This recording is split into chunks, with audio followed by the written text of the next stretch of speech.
नमस्कार दोस्तों, कैसे हैं आप लोग। आई होप कि आप सब अच्छे होंगे और आपकी तैयारी भी अच्छी चल रही होगी।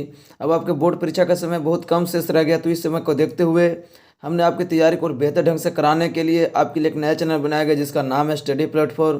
तो अगर अपनी तैयारी को और अगर बेहतर ढंग से करना चाहते हैं तो हमारे इस चैनल को सब्सक्राइब करके इस चैनल से जुड़ जाएँ, क्योंकि हमारे चैनल पर बिहार बोर्ड मैट्रिक परीक्षा की तैयारी कराई जा रही है। तो प्लीज़ आप लोग इस चैनल को सब्सक्राइब करें और इस चैनल से जुड़े रहें। तो चलिए दोस्तों, आज के इस वीडियो में हम लोग पढ़ने वाले हैं दो चर व रैखिक समीकरण यानी मैथ्स यानी गणित के कुछ महत्वपूर्ण ऑब्जेक्टिव प्रश्नों को जो आपको लिया गया है दो चर व रैखिक समीकरण से। इस चैप्टर से जितने सारे भी ऑब्जेक्टिव बन सकते हैं इस वीडियो में सारे कराने की कोशिश किया जाएगा। तो आप लोग प्लीज़ इस वीडियो को बिना स्किप के वीडियो को लास्ट देखिए, और अगर वीडियो पसंद आए तो वीडियो को लाइक कर दीजिए, क्योंकि आपको इस वीडियो से बहुत कुछ सीखने को मिलेगा। तो चलिए वीडियो को में लास्ट तक बने रहिएगा। चलिए, हमारे इस वीडियो का सबसे पहला प्रश्न है कि एक रैखिक समीकरण का घात क्या होता है।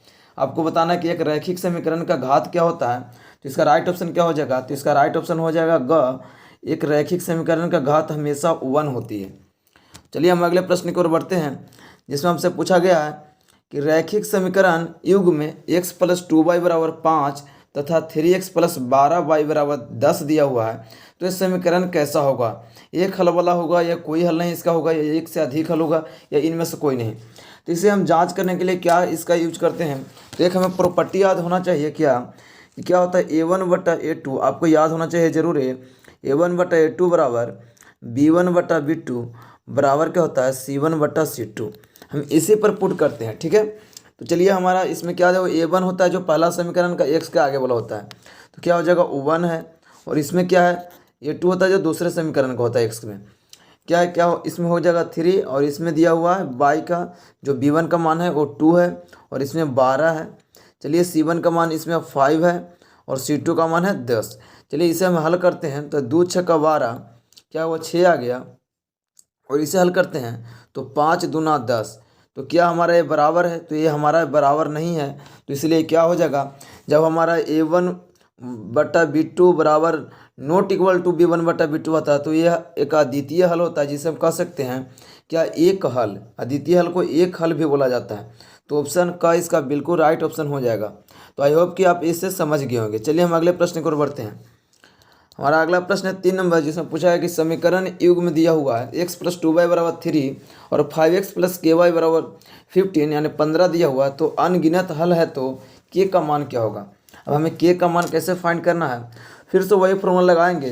तो अनगिनत हल के लिए क्या फॉर्मूला होता है, तो अनगिनत हल के लिए सारे बराबर होते हैं। क्या होते हैं, A1/A2 बराबर B1/B2। तो क्या हमारा A1 इसमें C1/C2 भी ले सकते हैं, लेकिन देखते हैं के का मान कहाँ पर। तो A1 का मान क्या दिया हुआ 1, A2 का मान क्या दिया हुआ है 5, ठीक है। B1 का मान कितना दिया हुआ है, तो B1 का मान है हमारा 2 दिया हुआ है, और B2 का मान क्या है के है। तो हमें के का वैल्यू फाइंड करना है। तो ऐसे ही तिरछा जब इसको क्रॉस मल्टीप्लिकेशन करेंगे तो इधर हमारा आ गया के, और के आ गया इधर। हम जैसे गुना करते हैं तो 5 दूना 10, तो हमारा राइट ऑप्शन क्या हो जाएगा, कब हो जाएगा। इसका राइट आंसर है 10, क्योंकि हम के का मान जब फाइंड किया तो हमारा 10 आ गया। ऑप्शन का इसका बिल्कुल राइट ऑप्शन। चलिए हम अगले प्रश्न की ओर बढ़ते हैं। पूछा कि यदि दो रैखिक समीकरण के आलेख समांतर हो रेखाएं हो तो कितने हल होंगे। यदि दो रैखिक समीकरण के आलेख समांतर रेखाएं हो तो कितने हल होंगे। जब भी कोई भी अगर दोनों रेखाएं दोनों समीकरण का अगर समांतर रेखा इस तरह से आ जाता है तो उसका कोई भी हल नहीं होता, क्योंकि कहीं भी किसी भी बिंदु पर कटान नहीं होता है, जिससे कि इसे हम बोलते हैं कि इसका कोई हल नहीं है। तो ऑप्शन ग इसका बिल्कुल राइट ऑप्शन हो जाएगा। चलिए हमारा अगला प्रश्न है कि दो रैखिक समीकरणों के आलेख प्रतिच्छेदी रेखाएं हो तो कितने हल होंगे। जब भी प्रतिच्छेदी रेखाएं होती है ऐसे करके दोनों समीकरण का, तो जितने बिंदु पर काटा जाता है उतना ही हल इसका होता है। तो अगर एक बिंदु पर काटा गया, प्रतिच्छेदी रेखाएं जब होती है तो एक बिंदु पर काटती है, तो इसका क्या हो जाएगा राइट ऑप्शन, तो राइट ऑप्शन हो जाएगा अद्वितीय, मतलब उसका एक हल संभव है।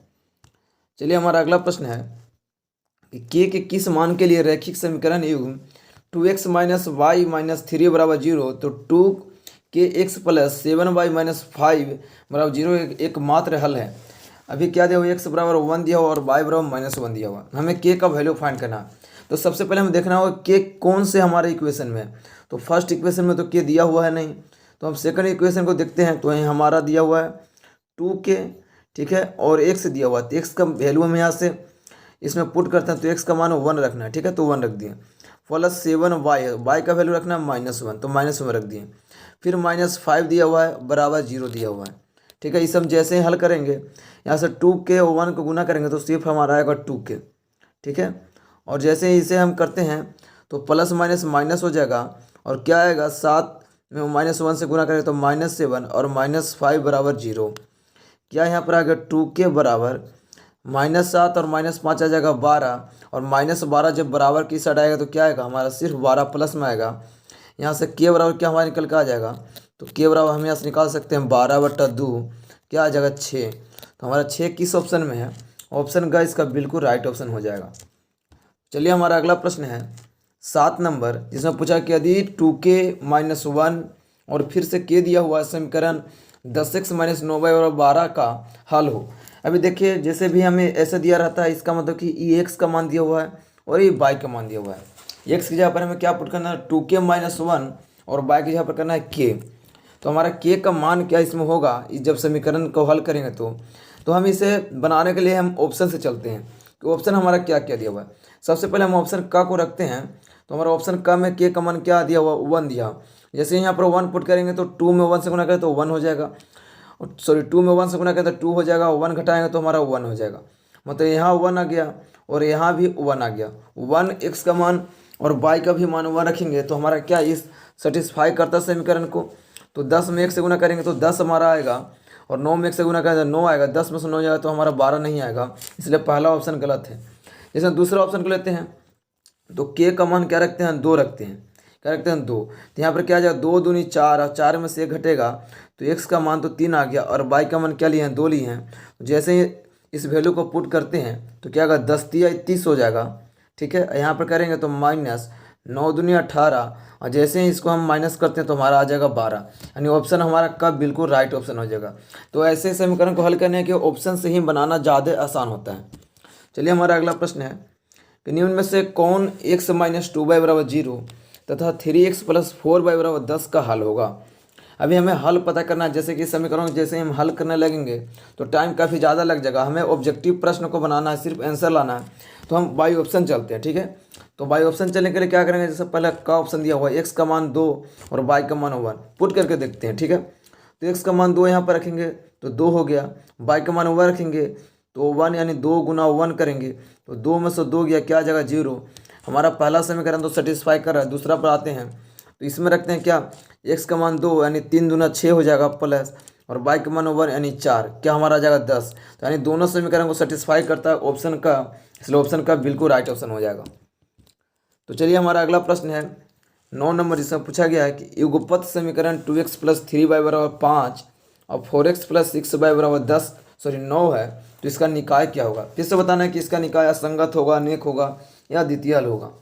तो फिर से वही हम लगाएंगे इसका प्रॉपर्टी a1/a2 बराबर b1/b2 बराबर c1/c2।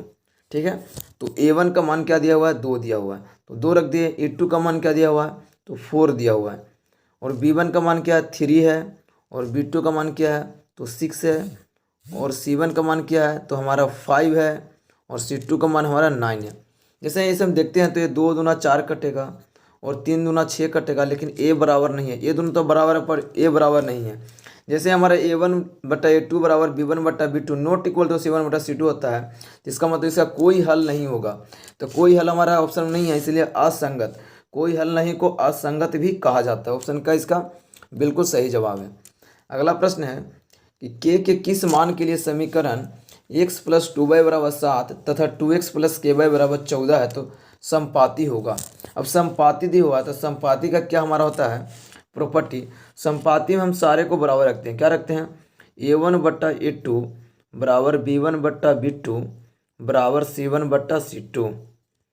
जैसे हम इस पर वैल्यू पुट करते हैं तो x के आगे को हम a1 बोलेंगे तो 1/2 हो जाएगा। यहाँ से समीकरण दूसरा से लेंगे और फिर से आएगा b1/2 और b2 का मान k। हमें k का मान फाइंड करना है तो आगे को हम नहीं देखेंगे, बस यहाँ से ही निकल जाएगा। k में 1 से गुना करेंगे तो k आएगा, और जब 2 में 2 से गुना करेंगे तो कितना आएगा 4 आएगा। तो हमारा राइट ऑप्शन k का मान क्या आ जाएगा 4, यानी गाइस इसका बिल्कुल सही जवाब है। चलिए हमारा अगला प्रश्न है k के किस मान के लिए समीकरण निकाय kx + 8y - के माइनस थ्री बराबर जीरो और 12x प्लस के वाई माइनस के बराबर जीरो के अनेक हल संभव है। अभी हमें बताना है कि अनेक हल कब संभव होगा, तो के का मान कितना इस पर रखा जाए। तो ठीक है, ये प्रश्न हमें लगता है कि गलत है, क्योंकि इसे हम पहले भी सोल्व किए हैं, इसका ऑप्शन गलत देता है। ठीक है, तो इसे आप लोग देख लीजिएगा, ऐसे इसका आंसर देता है 6। तो आप लोग इसे कमेंट करके बताइएगा, अगर ऑप्शन सही है तो फिर इसे हम हल करेंगे।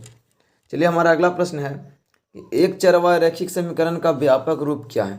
तो एक चरवाहा रैखिक समीकरण का व्यापक रूप क्या होता है, जैसे कि हमें पता है कि ए एक्स प्लस बी बाई होता है। अगर बाई नहीं है तो एक चर वाला, तो इसमें बाई नहीं होती, एक्स प्लस बी बराबर जीरो। तो हमारा किस ऑप्शन में है, तो ऑप्शन का इसका बिल्कुल सही जवाब है। चलिए, हमारा अगला प्रश्न है कि समीकरण एक्स प्लस बाई का बाई बराबर 6 में कितने हल होंगे। जब ऐसा हमारा दिया जाए, राशि चर राशि 2 दिया रहे और इक्वेशन हमारा 1 रहे, तो उसका अनंत हल संभव होता है। एक्स का मान कुछ भी रख सकते हैं और बाई का मान भी कुछ रख सकते हैं। तो हमारा ऑप्शन घ इसका बिल्कुल सही जवाब। अगला प्रश्न है कि विरोधी समीकरण युग में कितने हल होते हैं। अभी विरोधी समीकरण पूछ रहा है, तो विरोधी समीकरण हल में कितने हल होगा, तो विरोधी का होता है कोई हल नहीं। क्या हो जाएगा, कोई हल नहीं। ऑप्शन घ इसका बिल्कुल सही जवाब है। अगला प्रश्न है कि एक रैखिक समीकरण युग जिसका कोई हल नहीं होता है, तो क्या कहलाता है। एक रैखिक समीकरण युग जिसका कोई हल नहीं होता है, उसे क्या कहलाता है, तो अभी बताया, उसका विरोधी बोला जाता है, क्योंकि विरोधी समीकरण का कोई हल नहीं होता है। अगला प्रश्न है कि 173 एक्स प्लस 197 वाई बराबर 149 और 197 एक्स प्लस 173 वाई बराबर 221, तो एक्स और वाई का क्या मान होगा। फिर से इसे हम हल नहीं करेंगे, सिर्फ बाई ऑप्शन से चलेंगे। तो जैसे ही ऑप्शन में से पुट करते हैं, तो हमारा इसका राइट ऑप्शन हो जाएगा घ। जैसे घ को एक्स बराबर 2 और वाई बराबर -1 पुट करेंगे तो सेटिस्फाई करता है समीकरण। जैसे कि यहाँ करते हैं, तो यहाँ पर 2 रखेंगे तो इसमें 2 से गुना करेंगे और इसमें -1 से गुना करेंगे, और जैसे ही इसको हम घटाएंगे तो हमारे 149 आ जाता है। इसलिए ऑप्शन घ इसका बिल्कुल सही जवाब। आप लोग जांच कर लीजिएगा। हमारा अगला प्रश्न है 2x प्लस वाई बराबर 2x माइनस वाई बराबर √8 दे तो वाई का मान क्या होगा। अभी हमें इस समीकरण 2 समीकरण दिया हुआ, लेकिन एक में ही जोड़ दिया गया। कैसे, तो 2x प्लस वाई और बराबर √8 रखना है। क्या रखना है, √8। और फिर से हमारा दिया हुआ 2x माइनस वाई बराबर क्या रखना है, तो 2x माइनस वाई बराबर रखना है भी √8। तो हमें बाई का मान फाइंड करने के लिए बोलता है। तो बाई का मान कैसे निकालेंगे, तो इसका हम घटाव करते हैं, घट जाएगा, यहाँ पर क्या हो जाएगा, प्लस हो जाएगा और यहाँ पर माइनस हो जाएगा। तो ये हमारा कट जाएगा और बाई बाई जोड़ेंगे तो 2 बाई आ जाएगा, और हमारा ए भी कट जाएगा, तो इधर आ जाएगा हमारा 0। तो बाई का मान क्या आ गया, 0। तो 0 किस ऑप्शन में, ऑप्शन इसका ग बिल्कुल सही जवाब है। चलिए, हमारा अगला प्रश्न है कि जब दो चरवाहा रैखिक समीकरण का हल आलेख संपाती होता है, तब उनके कितने हल होंगे। जब दो चरवाहा रैखिक समीकरण का आलेख संपाती होता है, तब उनके कितने हल होंगे। जब भी समीकरण का हल संपाती आ जाए तो उसका हल अनगिनत होता है, इसलिए ऑप्शन घ इसका बिल्कुल सही जवाब है, अनगिनत। अगला प्रश्न है कि समीकरण युग्म x प्लस 2y प्लस 5 बराबर 0 है, -3x माइनस 6 बराबर प्लस 1 बराबर 0 के हल क्या होंगे। तो फिर से हमें वही प्रॉपर्टी लगाना होगा। इसमें पूछा गया क्या, तो यहाँ से हमें पहले प्रॉपर्टी लगाना, a1/a2 बराबर b1/b2 बराबर c1/c2। हमें यही प्रॉपर्टी से निकाला जाता है कि क्या कौन सा अद्वितीय हल होगा या तो अनंत हल होगा। a1 का मान क्या दिया हुआ 1, a2 का मान -3 और b1 का मान क्या दिया 2 और b2 का मान -6। ठीक है, अगला है c1 का 5 और c2 का 1। जैसे यहाँ से हम काटते हैं तो 1/3 तो ठीक है, यहाँ से काटेंगे तो ये भी आ जाएगा 1/-3 और ये नहीं कटेगा। इसका मतलब है कि a1/a2 बराबर b1/b2 not equal to c1/c2 हमारा है। तो ये कैसा हल होता है, तो इसका समझ आए कि इसका कोई हल नहीं होता है। क्या हो जाएगा, कोई हल नहीं होगा। ऑप्शन ग इसका बिल्कुल राइट ऑप्शन है। चलिए, हमारा अगला प्रश्न है यदि समीकरण के x माइनस 5y बराबर 2 है और 6x प्लस 2y बराबर 7 के कोई हल नहीं हो तो क्या होगा। इसमें कोई हल नहीं के लिए क्या होता है, a1/a2 तो होता है अब बराबर b1/b2 होता है, लेकिन नॉट इक्वल टू c1/c2 होता है। हमें ये प्रॉपर्टी याद रखना होगा कोई हल नहीं का। तो हमें a1 का मान क्या पुट करेंगे, k दिया हुआ है। ठीक है, a2 का मान क्या है 6 दिया हुआ है, और b1 का मान क्या है -5 और b2 का मान क्या है 2 है। ठीक है, तो हाँ यहाँ से हम k का मान का आगे नहीं रखेंगे क्योंकि आगे नॉट इक्वल टू है। यहाँ से हम के का मान फाइंड करें कैसे, तो ये बराबर की साइड से कटेगा, 2 तिहाई 6, तो के बराबर क्या हमारा आ जाएगा, जब क्रॉस मल्टीप्लिकेशन करेंगे तो -5 में 3 से करेंगे तो -15, तो -15 हमारा किस ऑप्शन में है, ऑप्शन घ क्या हो जाएगा इसका राइट ऑप्शन घ इसका बिल्कुल सही जवाब है। हमारा अगला प्रश्न है कि रेखीय समीकरण युग्म x+3y-4 बराबर 0 तथा 2x - 5y-1 बराबर 0 क्या होंगे। तो इसमें बताना कि विरोधी होंगे, अविरोधी होंगे, आश्रित होंगे, इनमें से कोई नहीं। तो सबसे पहले से हम देखना होगा कि यह समीकरण क्या बनाता है।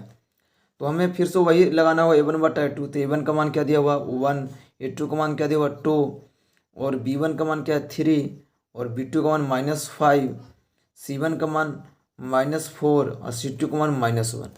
ठीक है, माइनस माइनस तो एक कट गया। हमारा a क्या है, a बराबर नहीं है। तो हमारा जब a बराबर नहीं होता है, a1/a2 not equal to b1/b2 होता है, तो हमारा क्या हो जाएगा ये, तो ये समीकरण होता है अविरोधी। क्या होता है, अविरोधी यानी अद्वितीय हल होता है। चलिए हमारा अगला प्रश्न है, यदि दो चरवाह रैखिक समीकरणों के हल अनंत हो तो उनके आलेख क्या होंगे। यदि दो चरवाह रैखिक समीकरणों का हल अनंत हो तो उनका आलेख क्या होता है, तो जब अनंत हल होता है तो उनका आलेख होता है समपाती रेखा। क्या हो जाए, समपाती रेखा कहने का मतलब कि एक ही रेखा पर दोनों समीकरण बनता है। चलिए हमारा अगला प्रश्न है कि के किस मान के लिए समीकरण निकाय x+2y बराबर 3 तथा 5x + ky बराबर 15 के अनंत हल होंगे। अभी फिर से अनंत हल के लिए पूछा है, तो अनंत हल के लिए क्या होता है, a1/a2 बराबर b1/b2 बराबर c1/c2, तीनों बराबर होता है। हम मान इसमें फुट करते हैं तो a1 का क्या आएगा 1, और a2 का मान क्या दिया हुआ है, a2 का मान दिया हुआ है 5। ठीक है, और उसके बाद b1 का मान रखते हैं 2 दिया हुआ है, और b2 का k दिया हुआ है। तो k का मान क्या आएगा, ऐसा हम क्रॉस मल्टीप्लिकेशन करेंगे तो k बराबर क्या आ जाएगा हमारा 10। तो 10 हमारा किस ऑप्शन में, ख इसका बिल्कुल सही जवाब हो जाएगा। हमारा अगला प्रश्न है कि 3x + 2y बराबर 10 हो और x बराबर 2 हो तो y का मान क्या आएगा। हमें x बराबर 2 दे दिया, इस समीकरण में x का जैसे ही वैल्यू पुट करते हैं, x का जगह पर 2, तो क्या हमारा बनेगा 3 × 2 बनेगा, यानी 3 दूना 6, और यहाँ से 2y बराबर क्या आ जाएगा 10। तो यहाँ से 2y बराबर क्या आएगा, जैसे हम इधर 6 को ला के घटाएंगे तो हमारा 10 में से 6 जाएगा तो 4 बचेगा। तो y बराबर क्या आएगा, तो 4/2 हम करेंगे, और 2 दूना 4 कट जाएगा। राइट ऑप्शन हमारा क्या हो जाएगा 2, क्या हो जाएगा 2। चलिए हमारा अगला प्रश्न है कि एक रैखिक समीकरण युग्म जिसका कोई हल नहीं होता है क्या कहलाता है। अब जिसका कोई हल नहीं है उसे असंगत बोला जाता है। क्या हो जाएगा, असंगत इसका बिल्कुल सही जवाब है। अगला प्रश्न है कि ऐसे दो युगपत समीकरणों का निकाय जिसमें एक भी बिंदु उभयनिष्ठ नहीं हो उसे क्या या कौन सा समीकरण निकाय कहते हैं। और उसमें कोई भी बिंदु क्या हो, उभयनिष्ठ नहीं हो। तो जब कोई भी बिंदु उभयनिष्ठ नहीं होगा तो वो असंगत होगा, या तो उसे क्या बोल सकते हैं, विरोधी। क्या हो जाएगा, विरोधी। तो इसका क है जो बिल्कुल राइट ऑप्शन हो जाएगा। तो चलिए दोस्तों, आशा करता हूँ कि आपको इन सारे प्रश्नों को समझ में आ गया होगा। तो लगभग इस वीडियो में 26 प्रश्नों किए हैं जो आपकी एग्जाम की दृष्टि से काफ़ी इंपॉर्टेंट थे। तो अगर वीडियो आपको पसंद आया तो वीडियो को लाइक कर दीजिए, और हमारे चैनल को अभी तक सब्सक्राइब नहीं किया तो हमारे चैनल को भी सब्सक्राइब कर लीजिए, क्योंकि हमारे इस चैनल पर बिहार बोर्ड मैट्रिक परीक्षा की तैयारी कराई जा रही है। तो प्लीज़ आप लोग इस चैनल को सब्सक्राइब करके इस चैनल से जुड़ जाएँ। चलिए दोस्तों, मिलते हैं अगले वीडियो, तब तक के लिए जय हिंद जय भारत।